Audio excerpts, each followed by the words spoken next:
ഞാൻ ഇങ്ങോട്ട് വരുമ്പോൾ ഇത് നിറഞ്ഞ് കവിഞ്ഞ് ഇരിക്കുന്നു.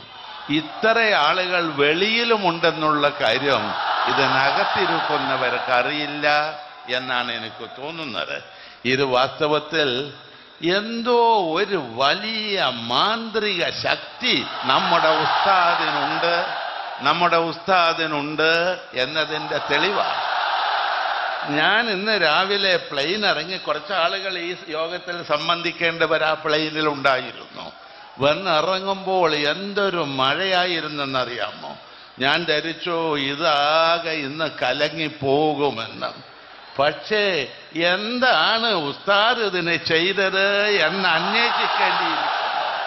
അതുകൂടി അന്വേഷണ വിധേയമാക്കണമെന്ന് ചിലർ പറയാനിടയുണ്ട് എന്ന് മാത്രമേ ഞാൻ പറയുന്നു. ഏതായാലും ഈ സമ്മേളനം ഒരു കാര്യം തെളിയിക്കപ്പെട്ടിരിക്കുകയാണ്. മുസ്ലിം സമുദായത്തിൽ ഏറ്റവും ഉന്നതനായ നേതാവ് കാന്തപുരം ഉസ്താദാണ് എന്ന് തെളിയിക്കുന്ന സമ്മേളനമാണ് ഇവിടെ നടന്ന് കാണുന്നത്. ഇതിൽ അസൂയപ്പെട്ടിട്ടൊന്നും കാര്യമില്ല എന്ന് മാത്രമേ ഞാൻ നിങ്ങളോട് പറയട്ടെ. ഉസ്താദ് ചെയ്യുന്ന അത്ര ഇല്ലെങ്കിൽ അതിൻ്റെ പകുതിയെങ്കിലും ജനസേവനം നടത്താൻ ശ്രദ്ധിക്കപ്പെടേണ്ടതാണ്. അങ്ങനെ ചെയ്താൽ ജനസേവനത്തിനുള്ള പിന്തുണയാണ് ഇവിടെ ലഭിച്ചതെന്നുള്ള കാര്യം നിങ്ങൾ കാണണം. ഞാൻ എൻ്റെ വാക്കുകൾ നീട്ടിക്കൊണ്ടുപോകുന്നില്ല. ഒരു കാര്യം ഞാൻ പറയട്ടെ.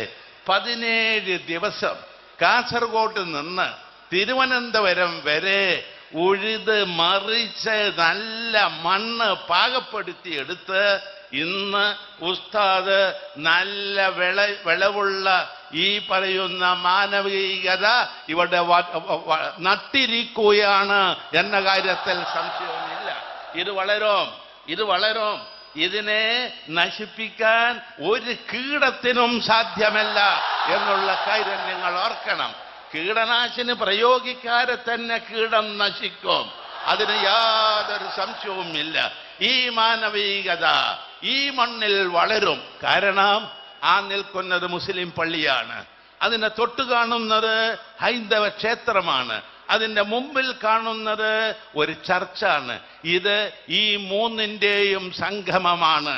അതുകൊണ്ടായിരിക്കും ഒരുപക്ഷേ ചന്ദ്രശേഖരൻ നായർ സ്റ്റേഡിയം തെരഞ്ഞെടുത്തത് എന്ന് ഞാൻ മനസ്സിലാക്കുന്നു. ഒരു കാര്യം എനിക്കറിയാം, മതവും രാഷ്ട്രീയവും അത് രണ്ടായി തന്നെ കാണണം. ഞാനൊരു രാഷ്ട്രീയ പാർട്ടിയുടെ പ്രവർത്തകനാ. എൻ്റെ പാർട്ടിയിൽ ചേർന്ന് പ്രവർത്തിച്ചാൽ ഭൗതികമായ നേട്ടങ്ങൾക്ക് വേണ്ടിയാണ്. മരിച്ചിട്ട് വല്ലതും കിട്ടണമെങ്കിൽ വേറെ നിങ്ങൾ ഏർപ്പാട് ചെയ്യണം. അതൊക്കെ ഉസ്താദും കൂട്ടരും ചെയ്യുന്നതാ. ഞങ്ങൾ ഇഹലോകത്തിലെ കാര്യത്തിന് ഇനി ഒരു രാഷ്ട്രീയ പാർട്ടിക്കും മരിച്ചു എന്നാൽ സ്വർഗം നൽകാനുള്ള അധികാരമൊന്നും ഒരു രാഷ്ട്രീയ പ്രസ്ഥാനത്തിനും ഒരു സമുദായ പ്രസ്ഥാനത്തിനും ഇല്ല എന്നുള്ള കാര്യം നിങ്ങൾ ഓർക്കണം. എന്ന് മാത്രമല്ല, ഈയിടെ എന്നെ പുറത്താക്കി ഇസ്ലാം മതത്തിൽ നിന്ന്.